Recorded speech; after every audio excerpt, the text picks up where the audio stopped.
So, why do people hate randomness, right? And don't worry, we are giving credence to the title. I'm not just going to leave that out in the open. But, anyways, where we're going with this is something called the law of small numbers, again, from Thinking Fast and Slow by Daniel Kahneman. I wasn't lying, I'm actually trying to study this book and understand it and that sort of thing. So, basically, what we're going at is a study that was done of a little over 3,100 counties in the United States, and they found that the counties in which the incidence of kidney cancer is lowest are mostly rural, sparsely populated, and located in traditionally Republican states in the Midwest, the South, and the West, right? And so, because of that, what kind of comes to mind, right? And so he says, it's both easy and tempting to infer that the low cancer rates are directly due to the clean living of the rural lifestyle. No air pollution, no water pollution, no access to fresh food without additives, so on. Right? That makes sense, right? Now, also, what about the counties with the highest likelihood, or I guess incidence, as he says, of kidney cancer, right? Those ailing counties tend to be mostly rural, sparsely populated, and located in traditionally Republican states in the Midwest, the South, and the West.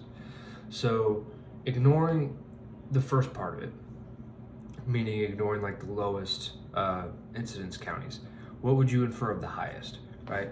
And so it might be directly due to the poverty of this area, or these areas typically, like the rural areas, less access to good medical care on aggregate, maybe a high-fat diet, stuff like that, right?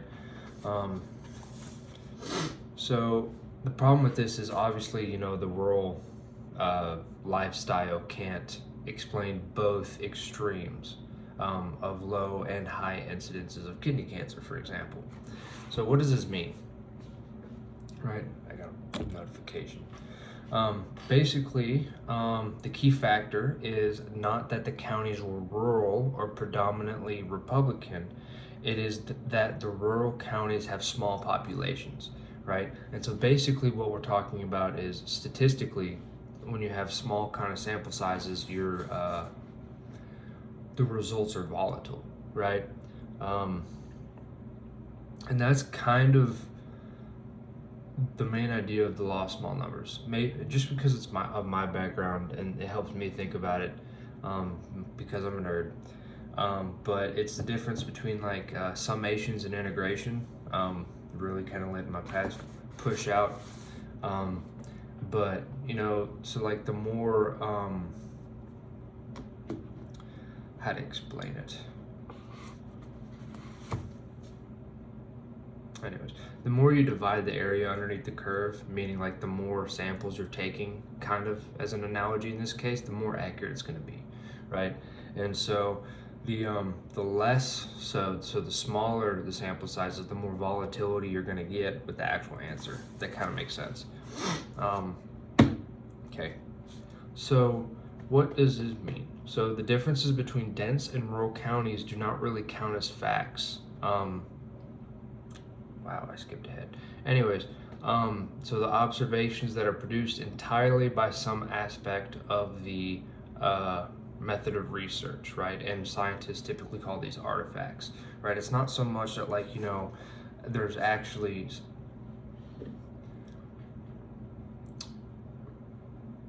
our brains need causation, right? And so that's why we kind of, when given a statistic like the rural counties having the lowest incidences, I don't know, of kidney cancer, we make up a story to have that make sense, right? Make it make sense. But statistically, that's not how it works. And we'll find out, as he says later in the chapter, a lot more in life is random than we would like to believe. We don't typically like things to be random at all, but they are.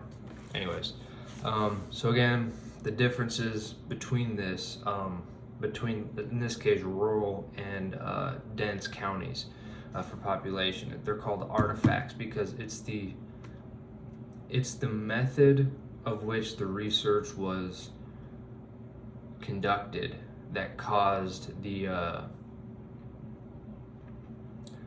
extremes were the volatility in the results, right? It's not necessarily that those small communities are volatile in that respect. It's the method of counting in a way, if that makes any sense. Okay, so to continue, using a sufficiently large sample is the only way to reduce the risk. Too small of a sample leads to the mercy of sampling luck. Excuse me. And this is something that Kahneman makes mistakes with too. To take his own words for it,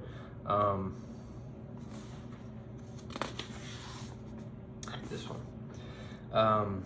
He says about himself, but I had never chosen a sample size by computation. Like my colleagues, I had trusted tradition and my intuition in planning my experiments and had never thought seriously about the issue. And this is something we'll find out, and I guess not find out, but he kind of studies more in depth throughout the entire book, is like how flawed is human intuition, and what exactly is it, and how is it, because it's not that it's completely flawed in the least bit. It's that kind of like everything, at least the way I'm kind of thinking about it, is it's a tool to be used in specific cases.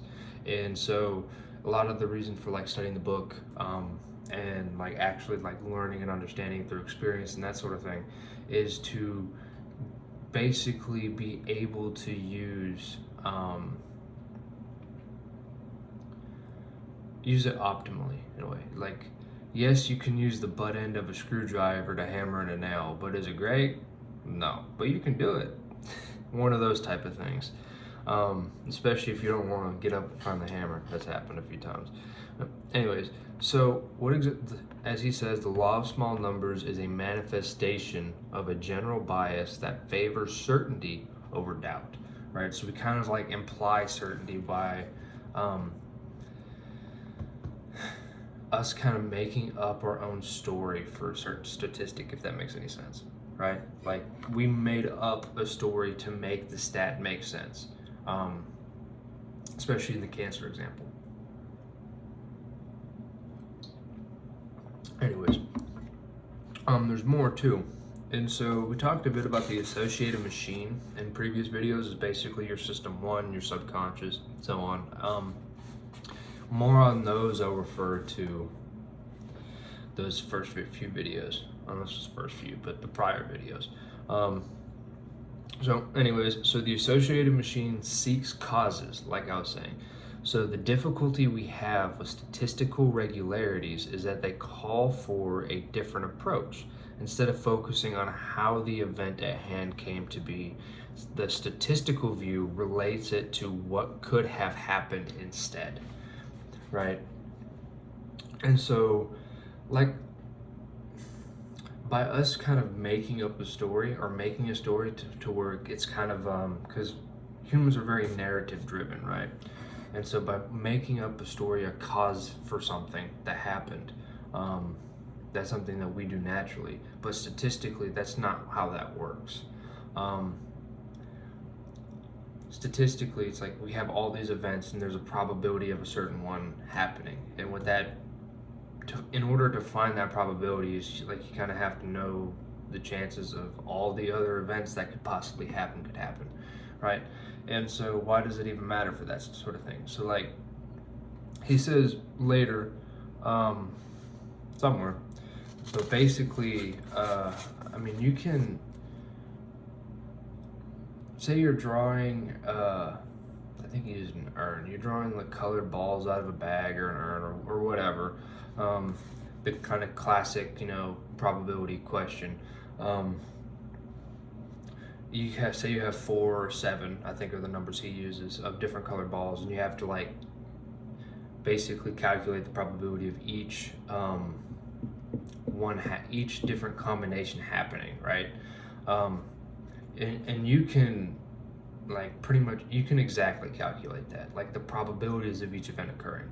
And I think he uses with the accuracy of what would happen if you like smashed an egg with a hammer. Like you're pretty sure it's gonna break. Like, come on, unless it's like an egg made of steel or something. But that's something the human brain doesn't really like that in a way. And I say that out loud. And things like that will have more clarification later, I think. I don't know, it's one of the things I'm still kind of wrestling with a bit, because I like statistics, but I still kind of get where he's coming from in a way, if that makes sense. And we naturally don't like sometimes even like very basic statistics in terms of like actually putting like life events in view. For example, he says, to the untrained eye, randomness appears as regularity or tendency to cluster. Like we have to see a pattern. We have to find a pattern in something. It doesn't matter what it is. We'll somehow come up with the story that like there's a reason that these clustered, that sort of thing. And he gives another example of like a series of babies in a hospital, right? So like say you have 6 babies in a row, and then like what are the chances of them all being boys or all being girls, right? And so those are equal probabilities of them all being each, and then there's different, it's your typical bell curve, right? And then a variation of boy, girl in the middle, right? But in reality, if like all 6 babies are girls, then there would be a much higher propensity for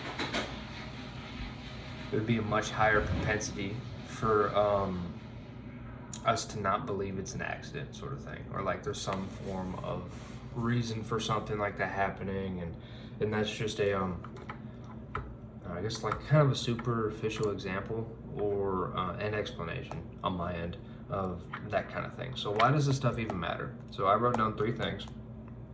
Basically, you have to understand how sample size sways statistics, so you don't get drug in by false statements in a way, or nudged in a certain direction. You don't input causality when it's not there, so more to life is random than we'd like to think.